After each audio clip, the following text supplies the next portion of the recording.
ரொம்ப ஃபெமிலியரான ஒரு வசனம், எல்லாருக்கும் பிடிச்ச ஒரு வசனம்.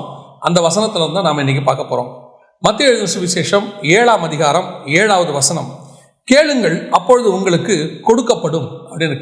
இந்த கேளுங்கள் கொடுக்கப்படும் அப்படிங்கிறதான இந்த ஒரு வசனத்தை வச்சுக்கிட்டு நம்ம ஆண்டவர்கிட்ட இதுவரைக்கும் எவ்வளோ காரியங்களை கேட்டிருக்கிறோம் இல்லையா? ஜெபத்துக்கு மிக முக்கியமான வசனம், விசுவாச வசனம் எதுனா கேளுங்கள் அப்பொழுது உங்களுக்கு கொடுக்கப்படும்.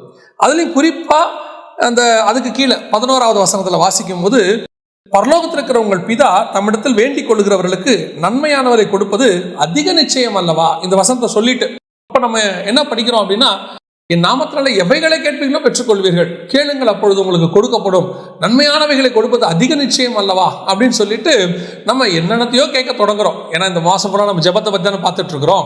அதனால ஜெபத்தை பற்றி தானே இந்த விஷயமும் ஜெபத்தோட மிக முக்கியமான அஸ்திவார வசனம் இல்லது. அப்போ இந்த கேளுங்கள் கொடுக்கப்படும் அப்படிங்கிறத வச்சுக்கிட்டு நம்ம என்னென்ன கேட்டிருக்கிறோம் ஆண்டவர்கிட்ட, இது வரைக்கும் நம்ம என்னென்ன கேட்டிருக்கிறோன்றது இருக்கட்டும். உண்மையிலேயே கேளுங்கள் கொடுக்கப்படும் சொன்னவர் என்ன கேளுங்கள்னு சொல்லியிருக்கிறார்.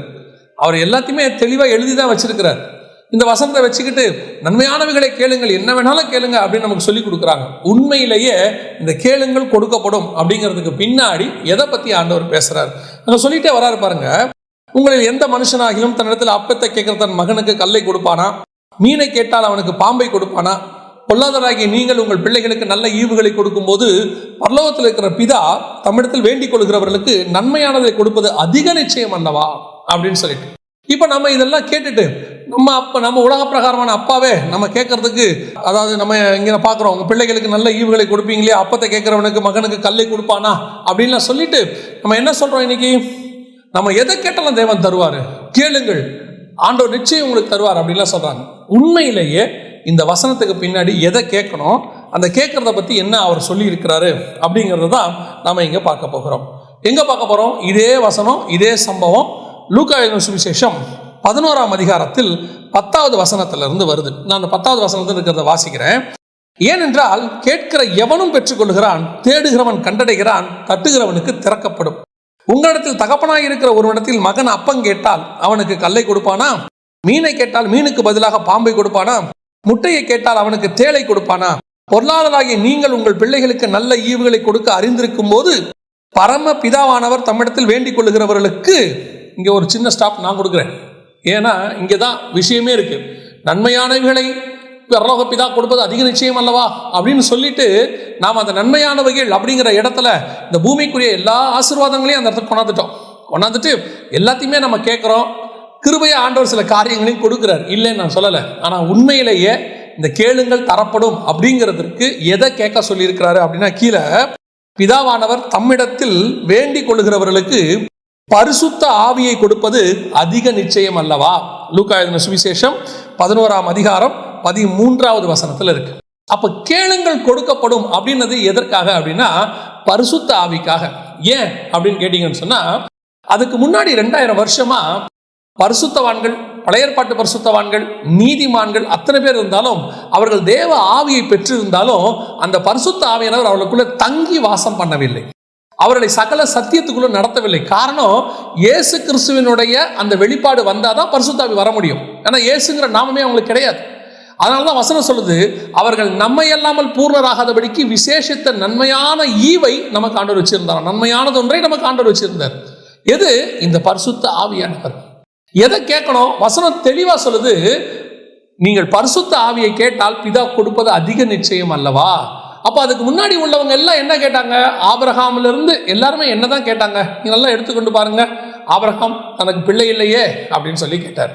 அப்புறம் இந்த தேசத்தை நான் எதனால் சொந்தெடுத்துக் கொள்ளுவேன் அப்படின்னு கேட்டார். அதுக்கப்புறம் ஈசாக்கு துறவை தோண்டும் போது அவர் வேண்டிக் கொண்டார், துறவை பத்தி பேசுறார். யாக்கோபு மீண்டும் இந்த தேசத்துக்கு என்னை கொண்டு வந்தால் அவர் அதை பத்தி தான் பேசுறார். நீங்க எல்லாத்தையும் பாருங்க, இந்த பூமிக்கு ஒரு பத்தி பேசுவாங்க. இவங்க எல்லாருமே ஒரு பீரியட், ஒரு காலகட்டத்துக்கு பிறகு கூட எபிரேயர் 11 நம்ம வாசிக்கிறோம். எதை பத்தி வாசிக்கிறோம்? அவர்கள் தெளிவா வசனம் சொல்றது, இதையெல்லாம் இதிலும் மேன்மையான பரமதேசத்தை அவர்கள் விரும்பினார்கள். ஆனா பரிசுத்த ஆவியில நிறைஞ்சு அந்த பரிசுத்த ஆவியை கேட்டு, இந்த பரிசுத்த ஆவியை பழைய ஏற்பாட்டில் கேட்ட ஒரு ஆள் யாரு அப்படின்னா தாவீது மட்டும்தான். இந்த தாவீது அந்த பரிசுத்த ஆவியை இழந்து போக விரும்பல. இப்ப சிம்சோனுக்கு ஆவியானவர் வந்துட்டு போறாரு, அவருக்கு அது ஒரு பெரிய விஷயமா தரல. இப்போ தானியலா இருக்கட்டும், யோசேப்பா இருக்கட்டும், அவங்க வெளிப்பாடுகளை கொடுக்குறாங்க. அந்த சொப்பனத்துக்கு வெளிப்பாடுகள் கொடுக்கும்போது தேவ ஆவியை பெற்ற மனுஷன் அவங்க பேர் வாங்குறாங்க. ஆனா இந்த பரிசுத்த ஆவி தங்கி, இப்போ எசேக்கியேல் எடுத்துக்கொள்ளுங்களேன், வசனம் தெளிவா சொல்லுது, ஆவியானவர் என்னை தலைமயிரை பிடித்து கொண்டு போனார்னு இருக்கு. இப்போ இதெல்லாம் நடக்கிற காலத்துல இந்த பரிசுத்த ஆவி உங்களுக்கும் எனக்கும் கூடவே வந்து வாசம் பண்ணணும். அவங்களுக்கெல்லாம் வந்துட்டு போவார், ஆனா நமக்கு கூடவே இருப்பார். ஏன்? இந்த பரிசுத்த ஆவியானவர் தான் நமக்கு இருக்கிறதுலயே பலன். பலத்தினாலும் அல்ல, பராக்கிரமத்தினாலும் அல்ல, தேவ ஆவியினாலே ஆகும். இந்த ஆவியானவர் தான் இந்த பூமியை கடந்து பரலோகத்துக்கு போறதற்கான மிகப்பெரிய பலன். நீங்க எப்படி காசு இருந்தால் உங்களுக்கு ஒரு பலன் வருதோ, எப்படி சரீரத்தில் ஒரு பலன் இருந்தால் உங்களுக்கு நீங்க ஒரு வேலைகளை எல்லாம் தைரியமா செய்றீங்களோ, கூட 4 மனுஷன் இருந்தால் ஒரு பலன் வருதோ உங்களுக்கு, அது எல்லாத்தையும் தாண்டி பரிசுத்த ஆவி இருந்தா உங்களுக்கு ஒரு பலன் வரும். எந்த பலன் வரும்? இப்போ பணம் இருந்தா நமக்கு ஏதாவது பொருள் வாங்க போறோம்ல, எதிர்காலத்தை பத்தினதான ஒரு சின்ன தைரியம் கண்டிப்பா இருக்கும். பேங்க் பேலன்ஸ் இருந்துச்சுன்னா பரவாயில்ல, சமாளிச்சுக்கலாம், வரட்டும், என்ன வந்தாலும் வாங்கிக்கலாம் அப்படின்னு ஒரு தைரியம் இருக்கும். சரீரத்தில் ஒரு பலன் இருக்குன்னு வச்சுக்கோங்களேன், உங்களுக்கு ஒரு தைரியம் இருக்கும், வரட்டும், யார் வந்தாலும் பார்த்துக்கலாம், என்ன வந்தாலும் செஞ்சுக்கலாம் அப்படிங்கிற ஒரு தைரியம் இருக்கும். ஒரு 10 பேர் கூட இருக்கிறாங்கன்னு வச்சுக்கோங்களேன், அது ஒரு வகையான பலன். சொந்தக்காரங்களாம் கூட இருக்கிறாங்கன்னா எனக்கு என்னங்க, என் குடும்பம் என் பின்னாடி இருக்குது, இதெல்லாம் ஒரு பலன். ஒரு பதவி இருக்குன்னு வச்சுக்கோங்க, அது ஒரு பலன். எங்கிட்ட போஸ்டிங் இருக்கு. இப்ப பாருங்க, நம்மளாம் காவலர்களை பார்த்த உடனே நமக்கு ஒரு பயம் வருது, அந்த போஸ்டிங், இதெல்லாம் இருக்குல்ல, இதெல்லாம் பூமிக்குரியதான பலன். பலத்தினாலும் அல்ல, பராக்கிரமத்தினாலும் அல்ல, தேவ ஆவியினால. இப்ப பரிசுத்தாவி வந்தா என்ன பலன் வரும் தெரியுமா? இந்த பரிசுத்தாவி வந்த உடனே எனக்குள்ள ஒரு கான்பிடென்ட் வரும், நான் கண்டிப்பாக பரலோகத்துக்கு போவேன், நிச்சயமாக இந்த பூமியை நான் ஜெயிப்பேன், நிச்சயமாக பரலோகத்தில் என் தேவனோடு கூட இருப்பேன். இந்த பலன் வரணும், அதுதான் பரிசுத்தாவி நமக்கு கிடைக்கும். அதனாலதான் வசனம் சொல்லுது, பிதா கொடுப்பது அதிக நிச்சயம். நீ கேட்டு பாருங்க, நான் அந்த பரிசுத்தாவியானவரை பற்றி நான் பெற்றுக்கொண்ட காலத்தில், அதாவது கிட்டத்தட்ட ஒரு 25-28 வருஷத்துக்கு முன்னாடி சொல்கிறேன், பரிசுத்தாவியை பெறும்போது எனக்கு சொல்லுவாங்க, நமக்கு முன்னாடி உள்ள பரிசுத்தவான்கள்லாம் 100 வருஷத்துக்கு முன்னாடி உள்ள போதுதான் இந்த பரிசுத்தாவியை பெற்றதுக்கு வருஷ கணக்கில் காத்திருந்தாங்களாம். காத்திருந்து அழுது உபாசித்து பெற்றுக்கொண்டாங்களாம். நீங்கள் சீஷர்களே எடுத்துக்கொள்ளுங்க, 3.5 வருஷம் இயேசுவோடு இருந்தாங்க, பரிசுத்தாவியை பெற்றுக்கொள்ளலை. அப்புறம் 40 நாள் காத்திருக்கிறாங்க, அப்போதான் பரிசுத்தாவி வந்து இறங்குறாரு. ஆனால் உங்களுக்கும் எனக்கும் மாம்சமான யாவர் மேலும் ஊற்றுவேன் கடைசி காலத்தில் சொல்லி நாமெல்லாம் சில நேரத்தில் ஜெபிக்கும் போதே இறங்கினார், ஆராதனையில் இறங்குறாரு. இப்போ பரிசுத்தாவியான நமக்குள்ள வர்ற காலம் அதிக நிச்சயமா வர்ற காலம். இப்ப கேட்ட உடனே கிடைக்கிற காலம். நிறைய பேர் பரிசுத்தாவியை பெற்றுக்கொள்ளாம இருக்கிறாங்க. பரிசுத்தாவியை பெற்றுக்கொள்ளாம இருக்கும்போது அவங்க என்ன காரணம் சொல்றாங்க? நான் இன்னும் கொஞ்சம் பாவத்தில் இருக்கிறேங்க, இன்னும் கொஞ்சம் பலவீனத்தில் இருக்கிறேங்க, அந்த பலவீனம்லாம் போய் நான் பாவத்தை விட்டுட்டு வந்து நான் இருக்கிறேன். இல்லைங்க, இந்த பரிசுத்த ஆவியானவரே எதுக்கு தெரியுமா? நீங்க விட முடியாத பாவத்தை உங்களுக்கு விட வைக்கிறதுக்கு தான் அவரே வராரு. நிறைய பேருக்கு அது தெரிய மாட்டேங்குது. என்னது பரிசுத்தாவி நான் பாவம் செய்யறதுனால அவர் வரமாட்டார், இல்ல, அவர் பாவத்துல இருந்து உங்களை விடுதலை ஆக்கிறதுக்கு தான் வராரு. அவரே விடுதலையின் ஆவியானவர். அவர் வந்து இந்த காலை வேளையிலே உங்கள் பாவங்களை எல்லாம் விடுதலை ஆக்குவார். அடுத்து நீதியை சொல்லிக் கொடுப்பார். இந்த பைபிள்ல உள்ளதான பிரமாணங்கள், நீதி, நியாயம் எல்லாத்தையும் நமக்கு சொல்லிக் கொடுப்பார். இந்த பரிசுத்த ஆவியானவர் வரும்போது சகல சத்தியம், இந்த வேதத்தில் உள்ள மகத்துவம், மறைபொருள், வேதத்துக்குள்ள ரகசியம், இது எல்லாத்தையும் நமக்கு சொல்லிக் கொடுப்பாரு. நான் சொல்லுவேன், இந்த ஆவியில நிறைஞ்சு நீங்க பைபிள் படிக்கும் போது வெளிப்பாடு கிடைக்கும் பாருங்க, அதுக்கு ஈக்குவலா வேற ஒண்ணுமே இருக்காது. காலையில நல்ல ஜெபம் பண்ணிட்டு, நல்ல ஆவியில நிறைஞ்சு நல்ல ஜெபம் பண்ணிட்டு நீங்க வேதத்தை வாசிச்சு பாருங்க, இந்த வசனத்தினுடைய இன்னொரு டைமென்ஷன் உங்களுக்கு கிடைக்கும். இப்ப பாருங்க, இதே வசனத்துல கேளுங்கள் அப்பொழுது உங்களுக்கு தரப்படுங்கிறது நம்ம பணமோ பொருளோ ஆசையோ சம்பாத்தியோ வீடோ வாசனோ நினைச்சிட்டு இருக்கிறோம். ஆனா லூக்கா சொல்லுது இல்ல, அது பரிசுத்தாவியை பத்தி. ஏன்? பரிசுத்தாவி வரும்போது இந்த வீடு வாசல் இதெல்லாம் உன் மாம்சத்துல பெற முடியும், ஆனா ஆவியில பெறக்கூடியது ஒண்ணு இருக்கு. எது? அதுதான் பரலோகம். பரலோகத்துல உங்கள் கண்கள் காணவும் இல்லை, காதுகள் கேட்கவும் இல்லை, உங்கள் பிதா உங்களுக்கு ஆயத்தம் பண்ணி வைத்தவைகளை அதை நீங்கள் பெற்றுக்கொள்ள வேண்டும் என்றால் பரிசுத்த ஆவியானவர் வந்தாதான் அந்த நிச்சயமே வரும். அதனாலதான் ஒருவன் ஜலத்தினாலும் ஆவியினாலும் பெறவாவிடில் பரலோக ராஜ்யத்தில் பிரவேசிக்க முடியாது. ஏன்? அந்த நிச்சயமே அங்கதான் இருக்கு. அந்த பரிசுத்த ஆவியை நீங்கள் பெற்றுக்கொண்டால் மட்டுமே பரலோக ராஜ்யத்துக்குள் பிரவேசிக்க முடியும். ஸோ இந்த பரிசுத்த ஆவியானவர் வரும்போது உங்களுக்கு அந்த நீதியை சொல்லிக் கொடுப்பார். எப்படி போகணும், என்ன செய்யணும், எப்படி நம்ம இந்த பூமியில பிதாவை நம்ம எப்படி கனப்படுத்தணும், பரலோகத்துக்கு போறதுக்கு என்ன செய்யணும், இதெல்லாம் நமக்கு சொல்லிக் கொடுப்பார். அதை விட மிக முக்கியமானது இன்னொன்று என்ன தெரியுமா? நியாய தீர்ப்பு. இந்த நியாய தீர்ப்பை பத்தி நமக்கு ஒரு உணர்வு கொடுப்பாரு. இந்த நியாய தீர்ப்பை பத்தின உணர்வு எதுக்கு அப்படின்னு கேட்டீங்கன்னா, நிறைய பேர் வந்து பயமுறுத்துறதுக்கு அப்படின்னு நினச்சிக்கிறாங்க. ஆனால் நான் வாசித்த வரைக்கும் இந்த நியாய தீர்ப்பை பற்றி அவர் சொல்லும் போது, யோவான் எழுதின சுவிசேஷம் 16ஆம் அதிகாரத்தில் நியாய தீர்ப்பை பற்றி அவர் என்ன சொல்றாரு? இந்த உலகத்தின் அதிபதி நியாயம் தீர்க்கப்பட்டதுனாலே நியாய தீர்ப்பை குறித்தும் கண்டித்து உணர்த்துவார். அப்ப நியாய தீர்ப்பு எதை பத்தி சொல்றாரு? நியாய தீர்ப்பு உலகத்தின் அதிபதி நியாயம் தீர்க்கப்பட்டதுனால நியாய தீர்ப்பை குறித்து கண்டித்து உணர்த்துவார். அப்பனா உலகத்தின் அதிபதினா பிசாசு நியாயம் தீர்க்கப்பட்டான். என்ன நியாயம் தீர்க்கப்பட்டான்? கீழே தள்ளப்பட்டு அவன் தலை நசுக்கப்பட்டு விட்டது. அவன் கொண்டு வந்த மரணம் ஜெயமாய் விழுங்கப்பட்டு விட்டது. இனி இயேசுவை ஏற்றுக்கொள்கிறவர்கள் பரலோகத்திற்கு போகிறதுக்கு எந்த தடையும் இல்லை. இப்போ அது வரைக்கும் நியாய தீர்ப்பை குறித்து கண்டித்து உணர்த்துவார்னா என்ன? அவர் பரலோகத்துக்கு போக விடாம தங்கள் வீடுகளுக்கு போக விடாமல் தடுத்தவன் இவனே அப்படின்னு சொல்லுது. அப்ப யாரை பத்தி சொல்லப்பட்டிருக்கிறது? பிசாசை பத்தி சொல்லப்பட்டிருக்கிறது. எது வீடு? தேவனுடைய வீடு, பரலோகத்துக்கு போக விடாமல் தடுத்தவன் இவனே. இப்போ அவரை நம்ம ஜெயிச்சிட்டோம், நமக்கு நியாய தீர்ப்பு ஜெயிக்கப்பட்டாகி விட்டது. அதனாலதான் சபையை பார்த்து ஆண்டவர் சொல்றாரு, மீட்கப்படுகிற சபையை பார்த்து ஆண்டவர் சொல்லக்கூடிய ஒரு வார்த்தை வெளிப்படுத்தின விசேஷம் 2ஆம் அதிகாரம் 11ஆம் வசனம். ஆவியானவர் சபைகளுக்கு சொல்லுகிறதை காதுள்ளவன் கேட்க கடவன். ஜெயம் கொள்ளுகிறவன் 2ஆம் மரணத்தினால் சேதம் அடைவதில்லை. எது 2ஆம் மரணம்? வெளிப்படுத்தின விசேஷம் 20ஆம் அதிகாரம் 14வது வசனம் சொல்லுது, அப்பொழுது மரணமும் பாதாளமும் அக்கினி கடலிலே தள்ளப்பட்டது. இது 2ஆம் மரணம், நரகத்துக்கு போறது. அப்ப ஜெயம் கொள்ளுகிறவன் எவனோ அவனுக்கு 2ஆம் மரணத்தில் சேதப்படுவதில்லை, நரகத்தால் சேதப்படுவதில்லை. இது சபை நரகத்தால் சேதப்படுவதில்லை. ஏன் சபை நரகத்தால் சேதப்படுவதில்லை? சாத்தானை ஆண்டவர் ஜெயித்திருக்கிறார். யாருக்காக? சபைக்காக. சபை யாரு? மணவாட்டி சபை. மணவாளன் தன் மணவாட்டிக்காக ஜெயிச்சிருக்கிறார். இந்த நிச்சயத்தை யார் கொடுக்கிறா தெரியுமா? பரிசுத்த ஆவியானவர் கொடுக்கிறார். நீ பரலோகத்துக்கு போற, நரகத்துக்கு போக முடியாது. ஆண்டவர் ஒன்று மீட்டெடுத்திருக்கிறாரு. அன்லெஸ் நீ துணிகரமா பாவம் செஞ்சா போவ, அது வேற விஷயம். இப்போ இயேசு கூடவே இருந்து பாதாளத்துக்கு போன ஒரு ஆள் தான் யூதாஸ் காரியத்து. இப்போ நிறைய பேர் அது வேற போதிக்கிறாங்க. நீ நரகத்தையே போக மாட்டா, உனக்கு பாதாளமே கிடையாது, நித்தியமா உனக்கு கொண்டு போயிறாங்க. இல்ல, நீ மறுதளித்து போயிட்டீங்கன்னா நீ பாதாளத்துக்கு போறதுக்கும் வாய்ப்பு இருக்கிறது. ஆனா இங்க பரிசுத்த ஆவியானவர் என்ன கான்ஃபிடென்ட் கொடுக்கிறாரு? தைரியமா இரு, உன்னை விழப்பண்ணி நரகத்துக்கு கூட்டிட்டு போற பிசாசை இயேசு ஜெயிச்சிட்டார். பழைய ஏற்பாட்டில் எப்பேற்பட்ட பரிசுத்தவான்களா இருந்தாலும் பிசாசு கண்ட்ரோல்ல தான் இருந்தாங்க பாதாளத்துல. அதனாலதான் மோசையின் சரீரத்தை குறித்து அவன் தர்க்கம் பண்ணினான்னு இருக்கு. அவங்க எல்லாம் போனாலும் பாதாளத்துல அவன் கண்ட்ரோல்ல தான் இருக்காங்க. ஆனா இங்க வசனம் சொல்லுது, உலகத்தின் அதிபதி நியாயம் தீர்க்கப்பட்டதினாலே நியாய தீர்ப்பை குறித்து கண்டித்து உணர்த்துவார். அப்போ இந்த நியாய தீர்ப்புனா எதை பத்தி சொல்லப்பட்டிருக்கிறது? நம்ம நியாயம் தீர்க்கப்படுறத பத்தியா? இல்ல, அவன் நியாயம் தீர்க்கப்பட்டா உனக்கு பாதாள நரகத்தை ஜெயிக்கிறதுக்கு வல்லமை கொடுத்தாச்சு, தைரியமா பரலோகத்துக்கு வான ஆண்டவர் சொல்ல. இந்த கான்பிடென்ட் பழைய ஏற்பாட்டு பரிசுத்தவங்களுக்கு யாருக்குமே கிடையாது. இது யார் நமக்கு சொல்றாரு? ஆவியானவர் சபைகளுக்கு சொல்லுகிறதை காதுள்ளவன் கேட்க கடவன், அவன் 2ஆம் மரணத்தினால் சேதம் அடைவதில்லை. சோ இந்த பரிசுத்த ஆவியானவர்ங்கிறது உங்களை பலப்படுத்துறவர். பாருங்க, இந்த பயமே போயிடுச்சுன்னா எப்படி இருக்கும் யோசிச்சு பாருங்க. நம்மளை ஆண்டவர் பயமுறுத்தி பரலோகத்துக்கு கூட்டு போக விரும்பல, உள்ளத ஃபேக்டை சொல்ல விரும்புறாரு. ஆனா இந்த பயமே போயிடுச்சுன்னு வச்சுக்கோங்க, நான் நரகத்துக்கு என்ன பண்ணாலும் நரகத்துக்கு தான் போவேன். பழைய ஏற்பாட்டில் அதான் யாக்கோபு சொல்றாரு, நரைமேறி துக்கத்தோடு கூட பாதாளத்தில் இறங்க பண்ணுகிறீர்கள். சங்கீதக்காரர் சொல்றான், நான் பாதாளத்தில் போய் என் படுக்கையை போட்டாலும். ஸோ அவங்க என்ன பண்ணாலும் பாதாளத்துக்கு போகிற எண்ணம் இருந்துச்சு.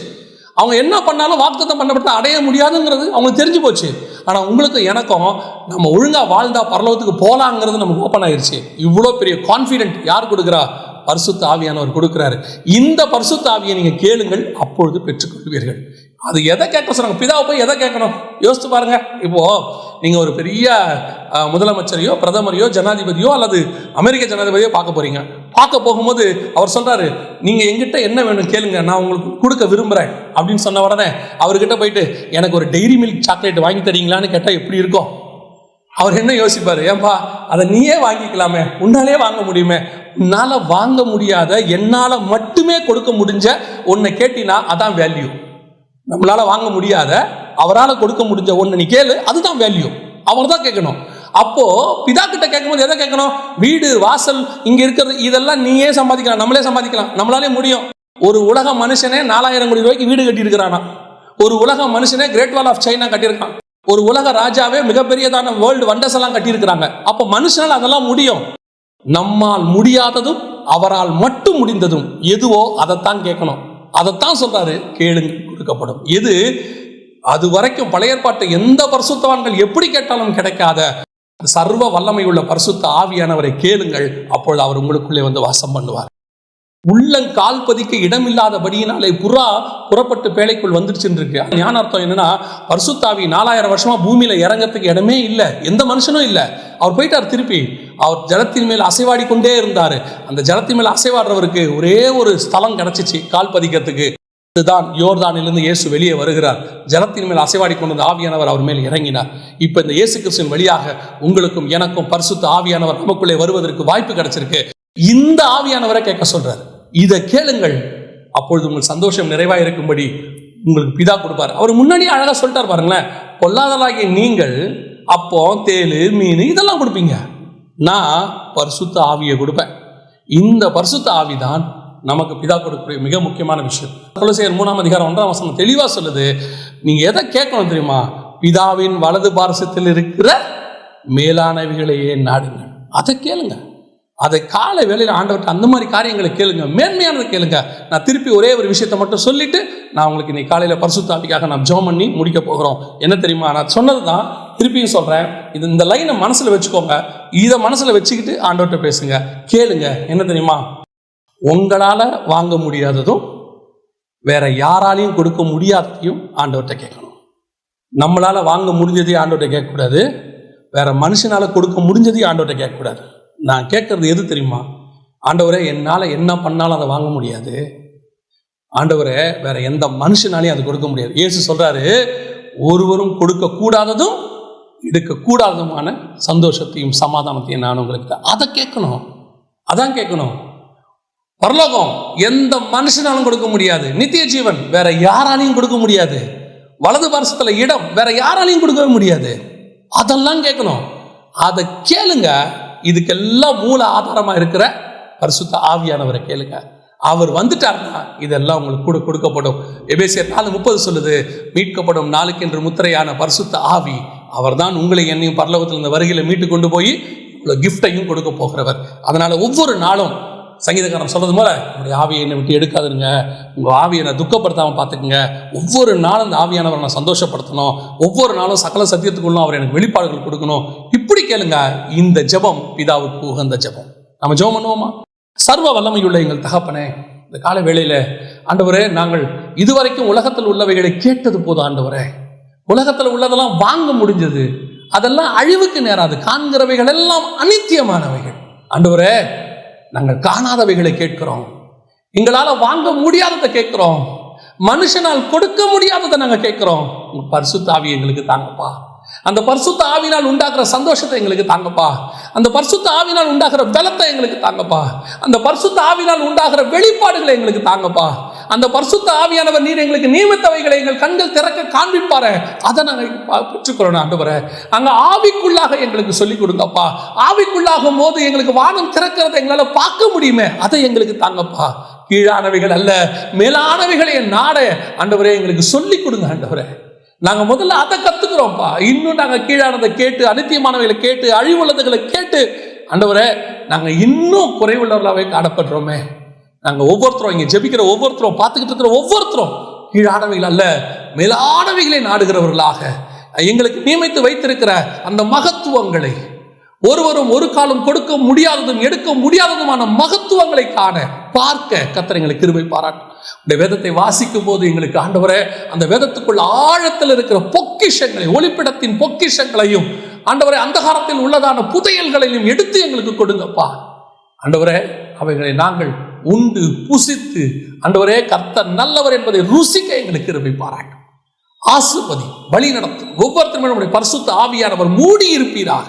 உச்சம் தலை முதல் உள்ள கால் வரைக்கும் இந்த காலை வேளையில பரிசுத்த ஆவியானவர் ஒவ்வொரு மேலும் இறங்கி வருவீராக.